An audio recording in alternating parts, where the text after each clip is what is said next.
Hello everyone. Today, Liam and I will be presenting our analysis of Agile project management through the case of study of Capital One. Our presentation will focus on the key similarities and differences we identified in both contribution and how these shaped our frame group position.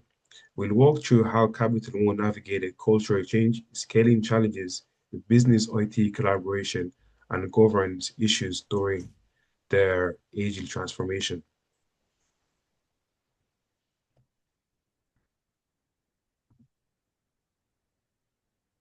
Here's a quick overview of what we'll cover.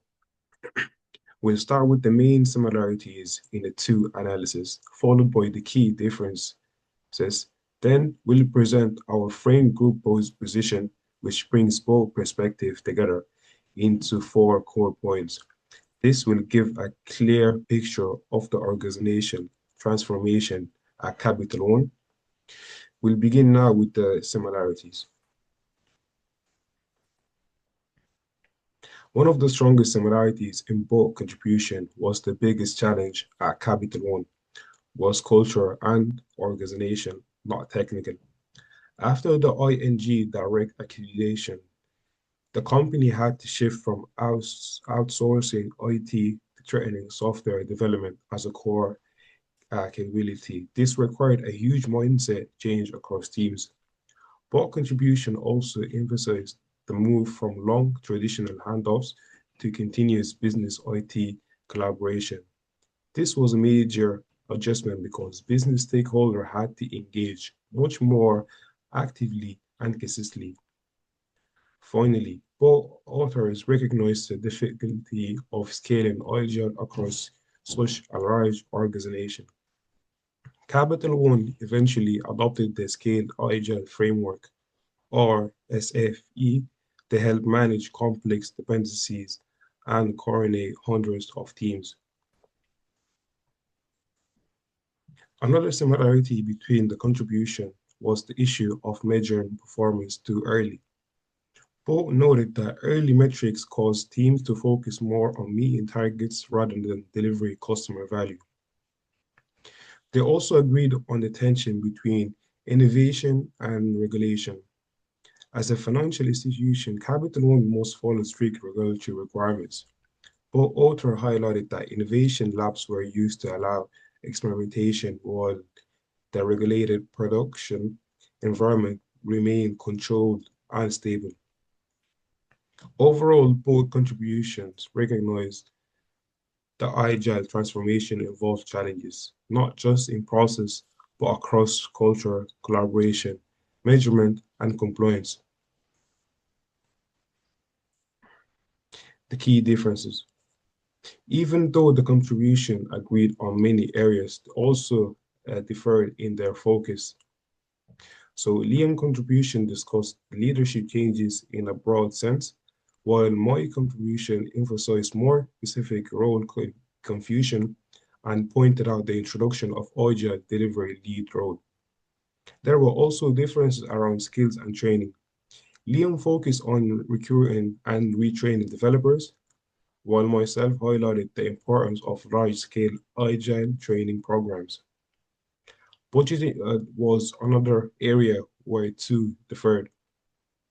Liam discussed the shift from project-based funding to team-based funding, which distributed traditional control, while myself didn't focus much on budgeting. Finally, Liam also placed a stronger emphasis on governance and financial accountability challenges, while a focus less on the governance. The group position. So our combined position brings both perspectives together into four key points. First, Agile required a deep cultural and organization transformation at Capital One. This wasn't a quick process change. It involved shifting the entire company mindset and building internal capability post-merger. Second, success depended on strong integration between business and IT. Continuous collaboration replaced the old handoff model, and this required new behaviors and active participation from business leaders. Third, scaling Agile creating major governance and coordination challenges. Because Agile was originally designed for small teams, Capital One needed SFE to maintain alignment, management, and manage dependencies and suggest large-scale programs. Finally, both contributions showed that measurement, budgeting, and innovation had to be fundamentally restructured. Early performance metric encouraged the wrong behaviors, team-based funding, distributed traditional finance models, and innovation had to be carefully balanced with regulatory requirements.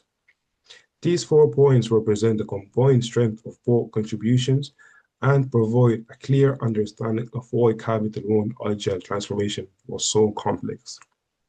And now I'm going to pass you over to Liam.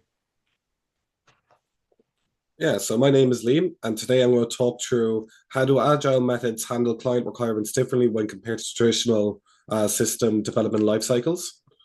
So at the very beginning, we're going to talk about the timing and stability of requirements. Traditional SDLC requirements are gathered up upfront in a detailed fixed specification. Once approved, they are difficult and costly to change. The client fully understands their needs at the start. Where with Agile, requirements are captured gradually and continuously throughout the project. They are expected to evolve as the client gains insight. Change is welcome, even late in development. Client involvement. In traditional SDLC, client involvement is heavy at the beginning, requirement phase, and low during development. Feedback usually comes only at the testing or final delivery stage. Where in Agile, clients or product owners are continuously involved. They provide feedback after every iteration/sprint. Daily or frequent interactions with developers is common. For documentation versus working software, traditional SDLC emphasizes extensive documentation before development begins. Success is measured by how closely the final product matches the original specification. Where an Agile uses lightweight documentation, for example, user stories. It prioritizes working software over detailed documents. Success is measured by customer value delivered. For part 4 in change in management, traditional SDLC changes require formal change requests, approvals, and replanning, often leads to project delays and cost overruns. Where in Agile, changes built into the process through backlog, refinement, and sprint planning. Clients can reprioritize requirements at any time. Delivery of requirements. In traditional SDLC, delivers the full system at the end of the project. Clients wait months or years to see results. Where in Agile, delivers small, usable features frequently. Clients see progress every few weeks.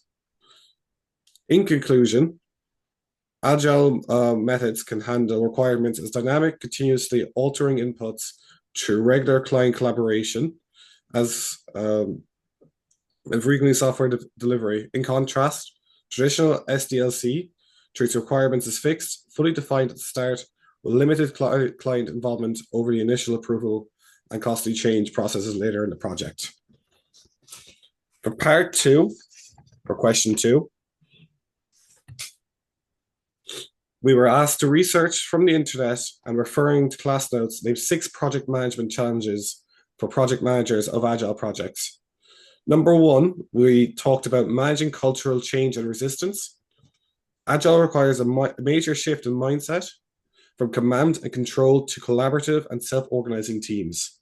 Many managers and staff resist this change, creating friction between Agile adaptation. This is evident at Capital One as teams adjust to new roles and behaviors. In part 2, we discussed scaling Agile.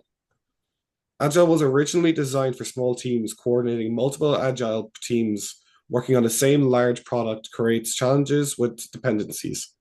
Integration and strategic alignment. Capital One addressed this by adopting the Scale Agile framework, also known as SAFE. For the third topic, we chose role confusion and leadership transition. Agile introduces new roles such as Scrum Master and Product Owner. Confusion over responsibilities can reduce effectiveness. Capital One experienced this and introduced a Agile delivery lead role to improve clarity and leadership. Number 4, performance measure and metrics. Measuring progress too early or using the wrong metrics can drive the wrong behaviors, with teams focusing on targets instead of real customer value. This problem was explicitly identified at Capital One. Number 5, continuous business IT collaboration. Agile requires constant engagement from business stakeholders.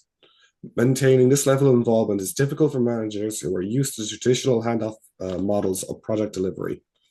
Capital One had to track businesses' engagement as a key metric.